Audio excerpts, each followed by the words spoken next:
Hai semuanya, apa kabar? Selamat datang di Ayu Patrain dan Matt. Untuk teman-teman yang baru gabung di channel ini, kenalkan dulu, nama saya Ayu. Saya tinggal di Hongaria, tepatnya di kota Budapest bersama keluarga saya. Jadi suami saya orang Hongaria dan juga anak kami bernama Matt. Jadi channel ini bernama Ayu Patrain dan Matt. Di Q&A terakhir kita, saat itu saya bersama Ayah Matt, ada satu pertanyaan yang menanyakan kebiasaan dari Indonesia yang susah diterima oleh Ayah Matt, oleh orang Hongaria tentunya. Dan waktu itu kita kebingungan menjawabnya karena mungkin nggak kepikiran ya. Kadang-kadang begitu bikin video tapi kalau spontan kadang kita lupa mau jawab apa atau kita nggak kepikiran sama sekali gitu.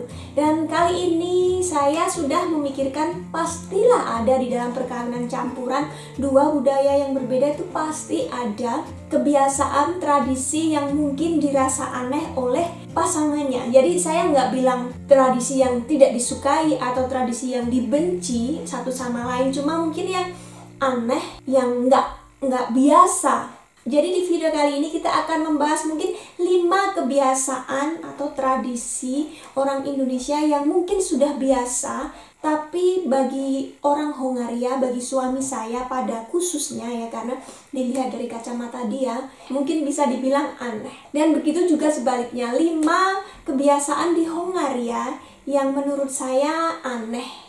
Maksudnya yang menarik untuk diceritakan kepada kalian gitu ya teman-teman. Jadi kita langsung saja mulai.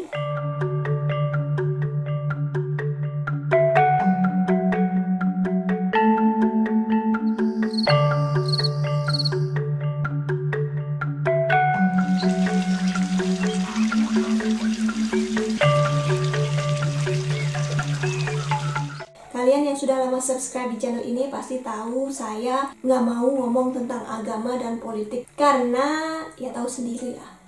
Anyway, kalau yang ini saya yakin untuk kebanyakan orang bule susah diterima poligami karena secara sepintas saja menurut mereka itu tidak adil. Kenapa pria boleh tapi wanita tidak boleh? Tentu saja kita bisa menjelaskan, tapi saya nggak tahu sendiri pada waktu saya masih tinggal di Indonesia, masih kecil, masih remaja, saya tinggal di Indonesia sampai umur 22 tahun. Waktu itu pun poligami masih dianggap suatu hal yang aneh. Bahkan untuk pegawai negeri dilarang. Tapi sekarang mungkin sudah lebih diterima dan saya paham ada alasan-alasan tertentu yang kita tidak akan bahas di sini. Tapi ini satu hal yang menurut orang sini aneh.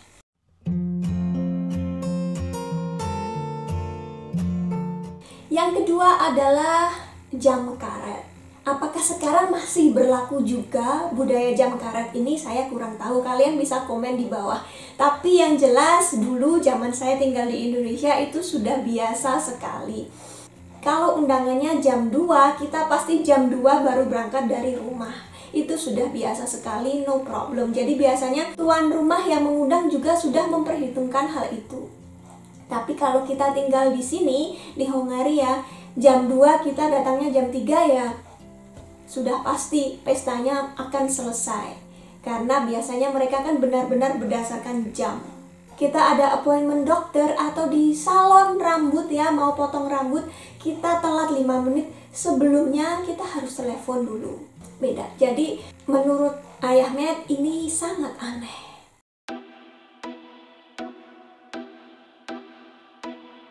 Saya nggak bilang semua peraturan dilanggar, enggak, tapi ada peraturan-peraturan tertentu yang kita menganggapnya sudah biasa untuk dilanggar. Misalnya lampu merah. Kalau di kota besar mungkin enggak ya, tapi kalau di kampung-kampung seperti di rumah saya di Cepu itu sudah biasa. Kalau saya bawa motor di lampu merah itu satu-satunya yang berhenti cuma saya. Sampai Matt dan Ayah itu bingung, lah kok cuma kamu yang berhenti? Dan mungkin nggak cuma lampu merah saja ya, rambu lalu lintas yang lain juga kadang kita nggak terlalu menghiraukan. Bahkan kalau kita lihat anak-anak remaja yang mungkin belum punya SIM tapi mereka sudah bawa motor sendiri, kadang mereka nggak tahu arti dari rambu lalu lintas tertentu itu apa. Ya sudah, beberapa tahun yang lalu waktu kita masih tinggal di Singapura, sekitar tanggal 17 Agustus itu KBRI pasti mengadakan perayaan lomba dan lain-lain, dan di situ biasanya banyak yang jualan di luar gedung KBRI. Waktu itu saya jalan, ayah sambil gendong Matt, dia masih kecil, ada tulisan gede gitu, dilarang berjualan. Tepat di bawah tanda itu ada banyak orang jualan rempeyek kacang, jualan kerupuk dan lain sebagainya. Cuek aja para penjual itu, yang beli juga beli-beli aja. Untuk ayah Matt itu sangat aneh, tapi tentunya setelah hampir 17 tahun menikah dia ya sudah biasa. Ya sudah, yang penting tidak membahayakan orang lain nggak apa-apa. Tapi kalau melanggar rambu lalu lintas itu agak membahayakan juga ya.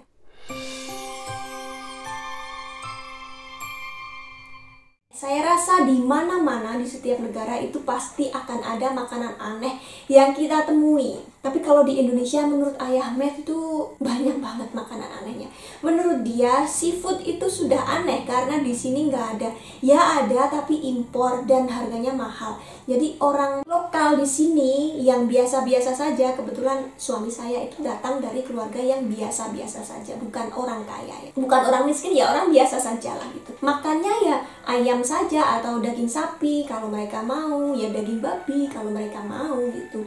Kalau seafood enggak, mahal. Yang pertama, yang kedua menurut mereka menjijikkan. Cumi-cumi, udang katanya kayak kecoa karena kakinya banyak gitu. Itu sudah termasuk aneh untuk dia.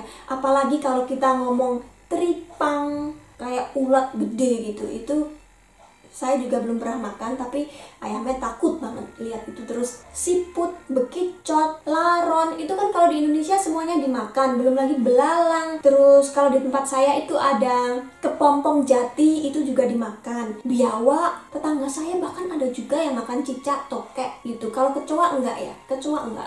Laba-laba juga enggak, saya belum pernah dengar.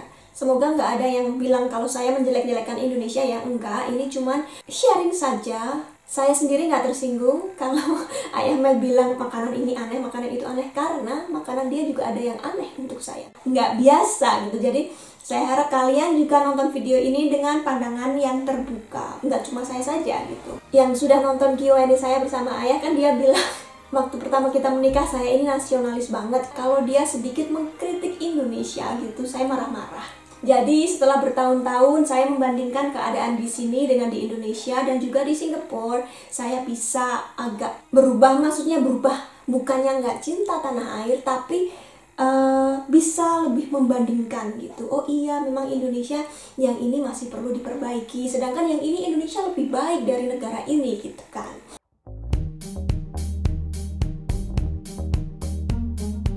Oke, kemudian masih ada hal kelima yang saya sebutkan, ya ini adalah tentang transgender. Waktu kecil yang sering saya lihat itu banyak orang laki-laki yang berpenampilan seperti wanita gitu kan.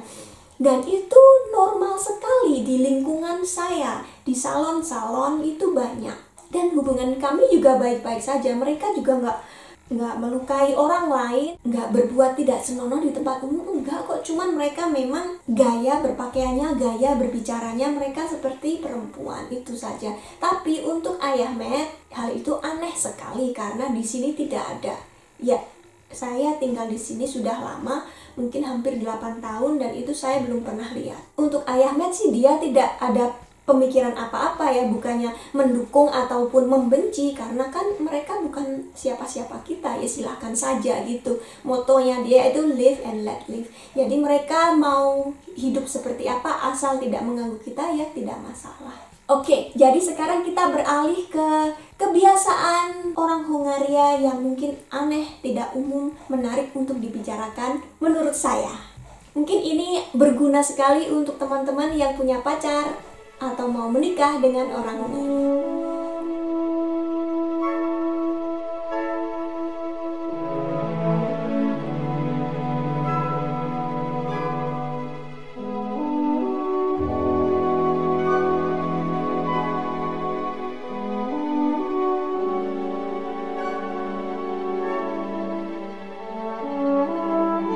Yang pertama, ini kalian jangan lakukan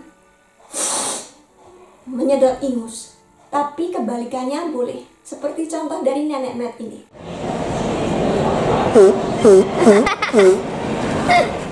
Sama-sama suaranya keras ya, tapi untuk menyedot itu sangat tidak sopan. Selain itu, bersendawa, kentut juga nggak sopan lah pastinya. Yang itu sama di mana-mana ya. Jadi kalau ada orang yang itu orang sini bakalan gitu, atau sementara kalau di Indonesia mungkin masih bisa ditoleransi. Bahkan di Singapura pun banyak orang yang melakukan seperti ini dan sepertinya nggak ada masalah. Kadang ayah Matt tuh ya gitu. Dia nggak tahan ada bunyi-bunyian seperti itu.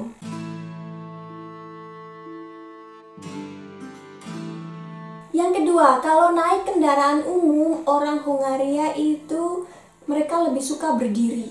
Mereka nggak suka saling berdempetan satu dengan lain. Kalau di Indonesia kan meskipun ada 2 kursi dan sudah ada 2 orang duduk di situ, kadang kita masih tolong geser dikit dong, ini anak saya sedang gak enak badan gitu kan, masih biasa.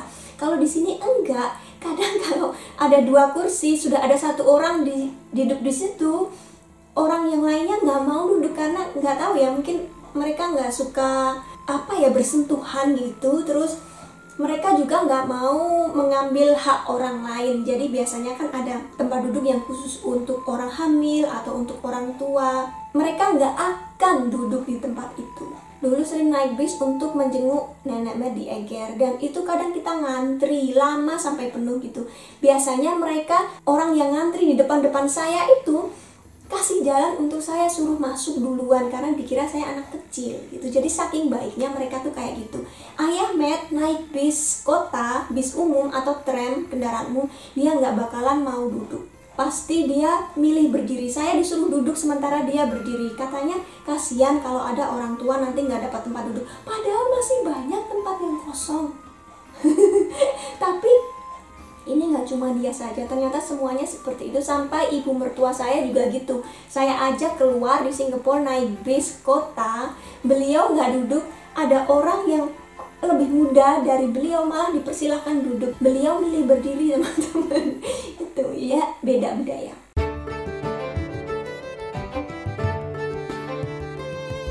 Di sini ada suatu event yang tujuannya adalah untuk menjagal babi. Jadi satu keluarga itu membeli 1 babi, kemudian disembelih, dan ini event keluarga. Jadi yang laki-laki menyembelih, kemudian motong-motong, sementara yang perempuan membersihkan, terus disate, dijadiin sosis, diapakan gitulah ya. Saya sendiri nggak tahu, nggak pernah lihat dan takut kalau disuruh, tapi ada. Dan ini merupakan event tahunan. Setiap tahun keluarga di Hongaria pasti menyelenggarakan hal ini, terutama mereka yang tinggal di luar kota yang punya halaman besar gitu ya.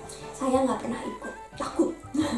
Tapi ya saya nggak bilang kalau jijik gitu, enggak lah, yang sudah nggak usah ikut gitu aja. Dan sekarang katanya sih event-event seperti ini bahkan diselenggarakan, ini sebelum ada virus corona ya, diselenggarakan secara komersil. Jadi turis bisa membayar untuk ikut event seperti ini, dan katanya hasil makanannya lebih enak karena kan fresh, baru disembelih.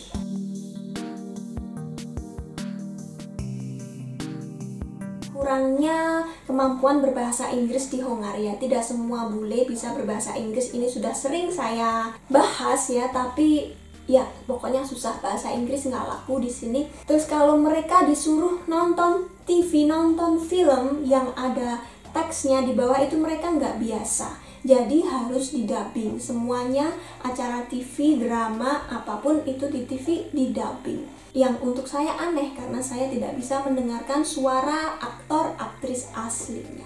Katanya Hongaria merupakan negara yang kemampuan bahasa lainnya paling rendah. Nomor 1 orang Inggris karena mereka nggak belajar bahasa asing lainnya, kan sudah bisa bahasa Inggris. Yang kedua orang Rumania, yang ketiga orang Hongaria. Ya, jadi bisa dikatakan mereka sudah bangga, sudah terbiasa, sudah merasa cukup menggunakan bahasa mereka. Tapi sebetulnya susah juga untuk orang asing tinggal di sini dengan adanya hal ini.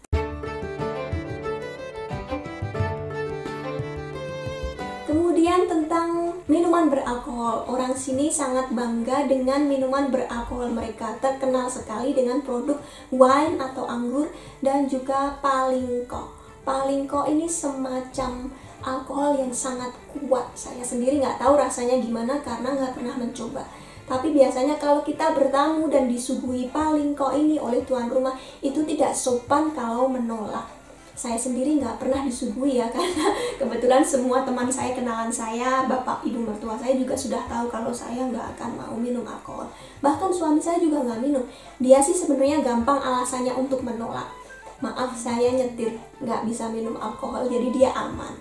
Jadi lain ladang, lain belalang, lain lubuk, lain ikannya. Setiap tempat pasti ada kebudayaan mereka sendiri-sendiri.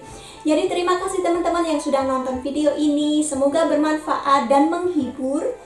Dan sampai ketemu di video berikutnya. Bye-bye.